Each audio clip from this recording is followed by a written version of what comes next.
Well, hello and welcome to this week's Coffee Club with myself, Paley Wally, Robert Grieve, and Golden Brown, Roger Hanna. Just back from your holidays, Roger. Yes. You're looking fantastic. Thank you. Nice break. Yes, it was very good. Proud to be back. Great to be back. Well, Bill Leckie can't make it this week, so we've got our head of sport with us. Big game for Celtic tonight. What are you making of it? We were at the press conference last night. Brendan Rodgers talking about how Celtic have never been more ready for the Champions League. What do you think? I think he's absolutely correct. I can't remember Celtic ever starting a Champions League group stage campaign, and I know this is a new look group stage campaign. I never remember them going in with such confidence and in such a rich vein of form.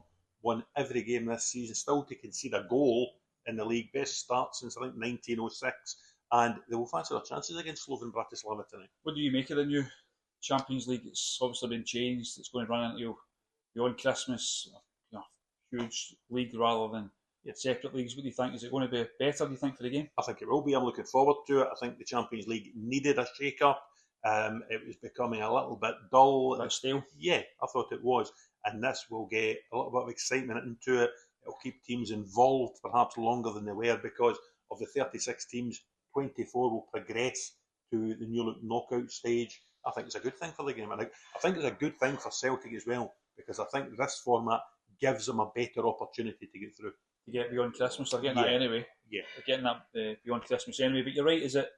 You think fans were getting a wee bit fed up with the way the Champions League was because we were getting maybe used to the same old games, the same teams against the same teams, and I wonder if people were getting a bit sick of it. Yeah, and you were getting to the end of groups and there was meaningless games. You think of Celtic at home to Feyenoord last season, wasn't really very much in it. I think Celtic will be in this competition right the way through to the 8th group stage game, if you like, at Villa Park in January. Is that the key, just keeping it going, just make sure that's not a dead rubber by the time it gets to that game? Yeah, and I think they will keep it going because I think it was Chris Sutton said yesterday, if you could have handpicked a draw, this is probably the draw Celtic would have handpicked. There are awkward games there. We touched on Villa, we saw how good they were last night, winning in Bern 3-0. There's Borussia Dortmund. You're going over to the Westfalenstadion. They were finalists in May against Real Madrid. Atalanta, who won the Europa League.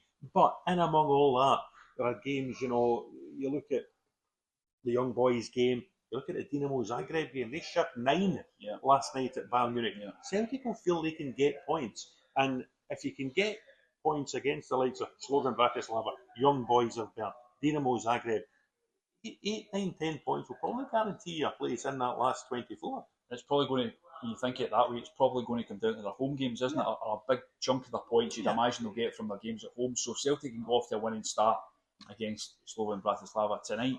Then that gives them a great platform to build on. It would be an enormous platform for them to build on. I think Brendan Rodgers realises that. He'll be telling the players that. And the players look as if they're ready now to go in. Sometimes when you see Celtic going into the Champions League group stages, you think of Brendan Rodgers opening games as Celtic manager, Barcelona, PSG. He really didn't fancy Celtic in those games. I think people will fancy Celtic now.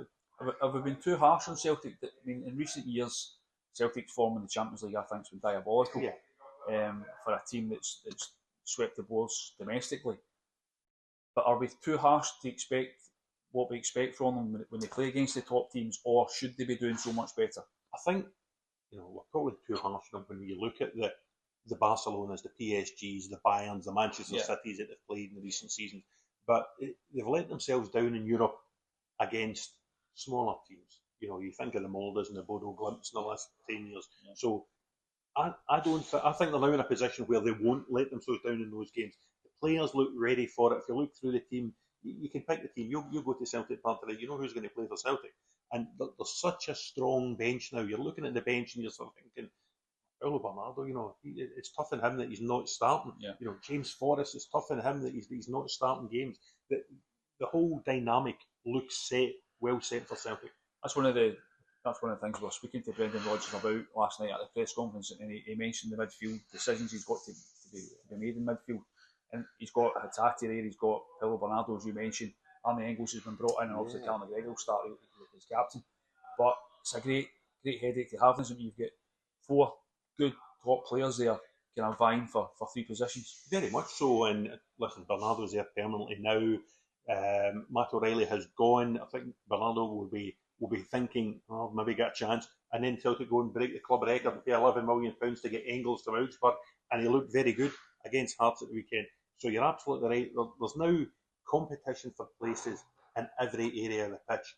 When they're paying £11 million for Engels, £9.5 million for Arameda, you almost goes under the radar that Austin Trusty's arrived as a £6 million centre half and can't get into the team. Yeah. So it shows you that Alec Vai has come in from Barcelona, can't get into the team. So it just shows you the strength right the way through that Celtic squad. We touched on this recently, but when those guys came in, it changed the dynamic, I think, of the squad, because you like to see a Greg Taylor, as you say, Paulo Bernardo, had to raise their game. Yeah. They know Kyogo, they know they've got guys sitting on the bench who are itching to play. Liam Scales as well, he knows he's got, you see, a £6 million defender sitting on the bench for Celtic now. These guys have raised their game, and that's exactly what Brendan Rodgers wants. It is, and he was telling you in the media conference yesterday, he's got quality players. He's now trying to inject the belief into those players that they're ready, that they're able, that they're capable of playing at this Champions League level. I think he now thinks they do believe, and it's amazing what confidence you can get from a victory at this level. If Celtic beat Slovan tonight, I think they will. They can really kick on from that. Yeah, I think it will be interesting to see the team. As much as you say, the team kind of picks itself right now. I do think he's got a decision to make in midfield there. I wonder, out of the three, I wonder if Rio Hatate might be the one that misses out. I think for all week on his day, I think he's a top player, but on the big occasion, he can give the ball away cheaply at times, and I wonder if he might be the one that misses out. We'll see that one. He actually came off at the weekend, looked none too pleased when he was substituted against Hearts on Saturday. Spoke to John Kennedy in the dugout. I watched it and then went straight up the tunnel, and when they did the lap of honour, Hatate didn't look all that pleased of being subbed. So I wonder if that's maybe one to watch. It'll be interesting to see if he does play tonight. Time will tell, might be proved wrong, but it's a big decision for the manager to make, isn't it? Because if you say they put in Engels on big money, Bernardo was outstanding against Rangers, played all the Champions League games last season, albeit Celtic were pretty poor, but I wonder if that might be the two that you trust alongside Callum McGregor. Well, if Hatate is unhappy, he better give himself a shake, because Brendan Rodgers isn't the manager to be unhappy with. I'll go back to the start of last season, Rodgers' first competitive game back at Celtic, and he left Hatate out the team because he wasn't at that stage content with Hatate's attitude. I think David Turnbull started that game against Ross County, and Hatate was slowly bled back into the team. I think he's played well this season, Hatate. I think he will play tonight against Bratislava, but if there's any inkling of unhappiness, he's going to have to just bite his lip and go on with it. You think Bernardo might be the one that misses out then? I think Bernardo might miss out again. I think the midfield of Engels, McGregor and Hatate that started against us, I think they'll start tonight. I think it'll be a front three of Maeda, Kyogo and Nicholas Kuhn, who's also played well this season. And the back four, like Kasper Schmeichel, currently picks itself. Yeah. Well, time will tell on that one. We'll go into the game tonight. We'll pick up best coverage as always in the Scottish Sun tomorrow and online. We'll see how that goes, and we wish Celtic well. Obviously, hope that the Scottish team gets off to a fine start and sets them on their way. Next up, Roger, I was going to talk to you about Rangers. Another interesting few days for the Ibrox club, where it fell a people here. Ibrox just half a mile down the road. A lot going on there. Dave King wanting back. It doesn't look like he's going to get back, which doesn't surprise me in the slightest, I have to say. Well, what do you make of it all? Well, I think the first thing we need to say is people will be sorry to see John Bennett having to stand down at health grounds. We all wish him well. He's put a lot of time, a lot of energy and an awful lot of money into the football club, and we hope it hasn't taken too much out of him. Going forward, John Gilligan back on a temporary basis as chairman, but the club needs more than just a permanent chairman. It needs to find a chief executive. It needs to find a structure that's able to support Philippe Clement and the football department, and support every department in the club, because this is going to sound a bit extreme. You wonder who's answering the phones at the minute, because that's just an acting chairman. There's no chief exec, there's no sporting director, and Philippe Clement, who has enough on his plate as football manager, is actually having to become the face of the football club and answer questions on things that have nothing to do with a football manager. Well, did you say that? By all accounts, they've instructed a recruitment firm to try and pinpoint candidates for these jobs. Is that the right way to go about it, or should they using their own contacts within the game, or is that the modern way these days, that the way these things get done? I wonder, Robert, if they have tried to utilise their contacts in the game and it hasn't quite been as fruitful as they would have liked. You broke the story about the interest in Jim Gillespie. That has now fallen through. You wonder if Jim Gillespie was aware of John Bennett's situation, and perhaps Jim Gillespie was ready to work with John Bennett and doesn't want to commit to becoming chief executive of a football club when he doesn't know who his new boss is going to be. It's a problem for Rangers. They're falling behind Celtic on the field of play, and when you look at the figures Celtic announced financially through the week, they're falling behind Celtic off the field as well. Whoever comes in as chairman, whoever comes in as chief executive, whatever executive structure they choose to put beneath them to support Clement, they've a big job in their hands. Well, where do you stand on Dave King? Because as we carried the story, Andy Devlin did the story the other day about Dave King's interest in coming back. He's the club's majority shareholder. He's always on the periphery of things. We hear from time to time, usually when things are not going so well right enough. But he clearly has made a pitch to come back. As we say, we don't think I don't think it's going to happen. But does he have a case? Is he someone that the club should be looking to bring back in the capacity to be chairman, or is he yesterday's man? Well, I certainly think he splits the audience, doesn't he? He's got about 14% of the stock. Yeah. Not that long ago, he was trying to sell a lot of those shares to Club 1872. I don't think Rangers need to hear more from their current investors, people like Dave King, the people who have bought the stock. What Rangers need is fresh money, fresh investors, fresh ideas, and a strategy that's going to take them forward on and off the pitch.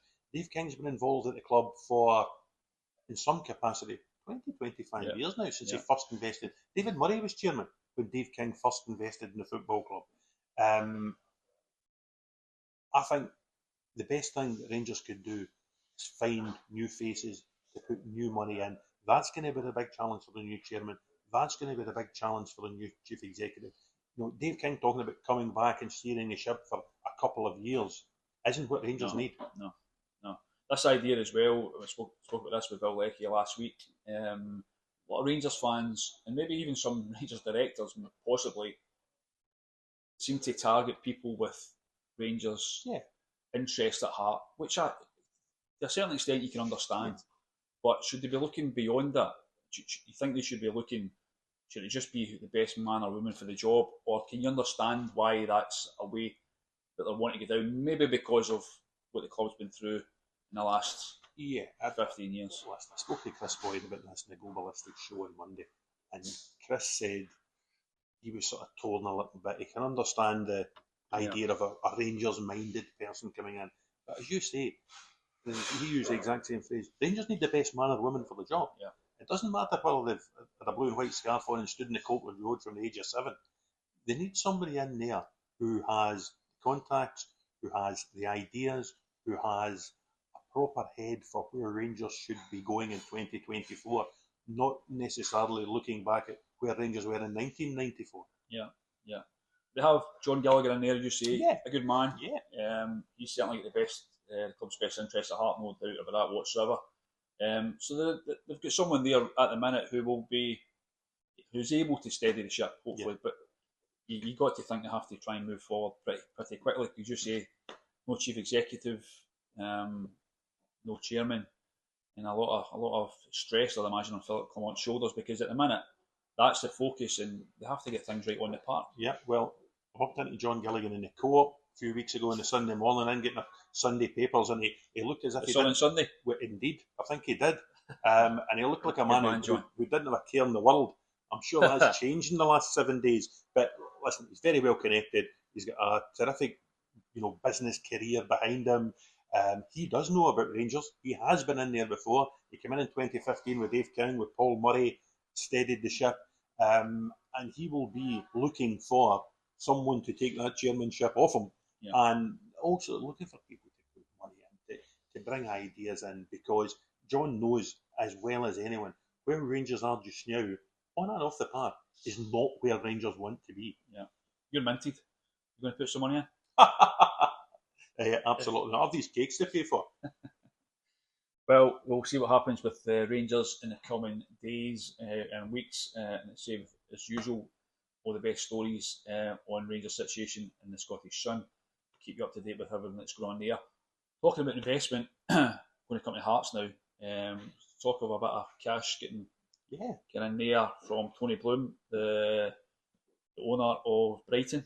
And I'm led to believe that that's quite an exciting prospect for Hearts if that can go through. That's a man that doesn't mess around. I'm actually led to believe he had an interest in Hibs and doing something similar with Hibs fairly recently, and the powers that be at Hibs weren't too keen. If that was to happen, talking about a £10 million investment, the strategy link up with Brighton, that could be a game changer, I think, for Hearts. What do you make of it? It absolutely could. And we're talking about the importance for Rangers of attracting money. How well have Hearts and Anne Budge and the foundation of Hearts done in attracting money in recent years? You know, James Anderson, well-known philanthropist, putting money into the club. And now there's this idea of the link up with Tony Bloom, the strategic link up to bring players into the football club. It's almost that sort of simplifying it, the Moneyball approach that some of the clubs down south have used. Brentford have used it, Brighton have used it. Nobody uses it to better effect than Brighton. They find players, they turn the players over, and they sell them at a phenomenal profit. You think of Cucurella going to Chelsea for 50 million, Caicedo going to Chelsea for £100 million, I think, and they just turn players over all the time. Even Billy Gilmour away to Napoli, I think he's brought in something like £175 million in the last couple of years, and then he goes and buys Matt O'Reilly, and he begins the process all over again. Fantastic success, fantastic results on the pitch for Brighton. They'll be in the top half of the English Premier League again. And Tony Bloom has already, stretched out to other clubs. I think he's got Union SG, the Belgian League. They've had success. They're in Europe. They'll play Rangers again this season in Europe. So he's now looking up here. And you watch, you see Bournemouth, an investment of Bill Foley at Hibs. And now there's this chance of Tony Bloom investing at Hearts. I don't see a downside for Hearts. Yeah, that's the thing. You look at someone like Tony Bloom, the track record you just touched on there. He doesn't mess around. Oh, if he's going to make this happen, he will have big plans. Yeah, I think to take Hearts to the next level. Yeah, and if you're Rangers right now in the situation that they're facing, they'll be maybe looking to go beyond that in a relatively short space of time. Is it exciting for Hearts? Are there any downsides to this at all? No, listen, I really don't think so. I mean, Hearts' transfer strategy has fascinated me in recent times. You wrote a story, I think, about Gerald Taylor coming in from Costa Rica. There's the lad Salazar, who you mentioned as well, who's come in from South America. They've already got the likes of Kenny Vargas. They've gone over to Japan and got Oda. So they are looking in different markets. I think if you look at where Brighton source players from as well, Caicedo, unheard of in South America. Julio Enciso that they've got, Buenanotte that they bring in, who they've just actually loaned out this season. They all come from leagues and not necessarily the top division in those leagues, but they're found, they're brought over, they're developed, and then they're sold on. And even if this brings Hearts players who are deemed not good enough for Brighton, but good enough to come to the Jambos, I think that could be really, really important for Hearts. There was maybe a time a number of years ago where clubs or supporters of clubs were maybe sceptical of this kind of situation, weren't they? Maybe they'd seen as a feeder club for a bigger club. But you say this day and age, it seems to work for a lot of clubs, and if Hearts can tap into that, you wonder how far it could take them. Yeah, and it'll be interesting to see how the foundation of Hearts look upon this. I think for the Tony Bloom investment proposal to work, it needs about a 90% nod through from the 8,000 members. Need a buy-in from the foundation of Hearts. Foundation of Hearts, 8,000 members. They are putting their money into the football club. They have done for many years. You remember where Hearts were when the foundation of Hearts was founded. It's been a great success story, but you need a lot of those fans to buy into this idea. I think you need about over 7,000 of them to say yes to the proposal. Interesting to see what they say. Yeah, I think they should go for it. I think, as I say, Tony Bloom is someone who makes things happen. He's a big hitter in English football now, and I genuinely think that could be a game changer for Hearts. I really do. On the part for Hearts, though, I mean, Stephen Naismith almost needs this to happen yesterday because of the results and the performances that they've got. He's a man under pressure. We've been backing him pretty much from day one all season. I think Naismith is a young manager with real potential. I really do. But at the same time, results haven't been coming for him.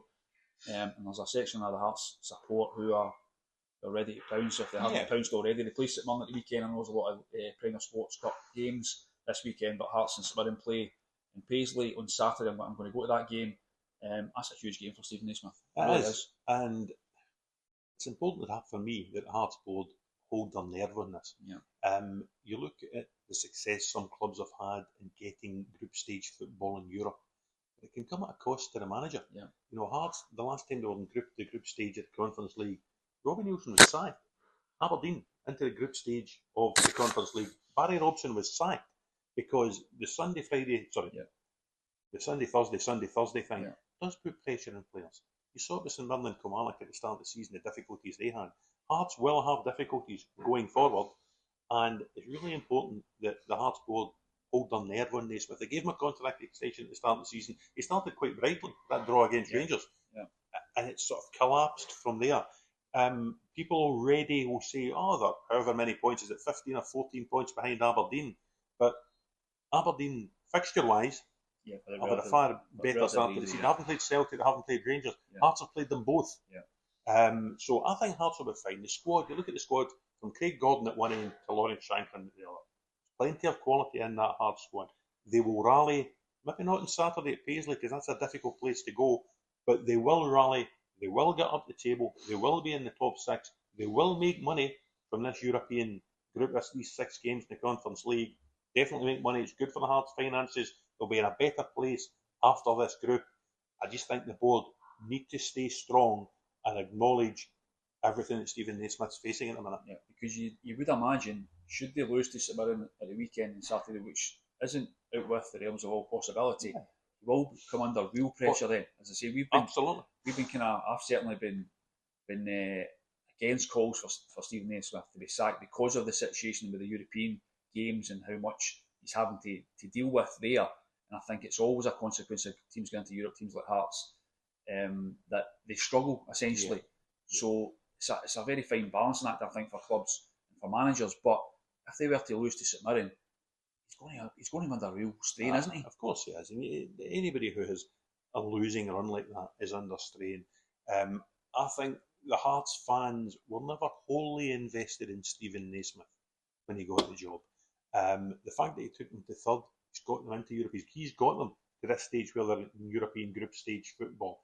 That has bought him a bit of time.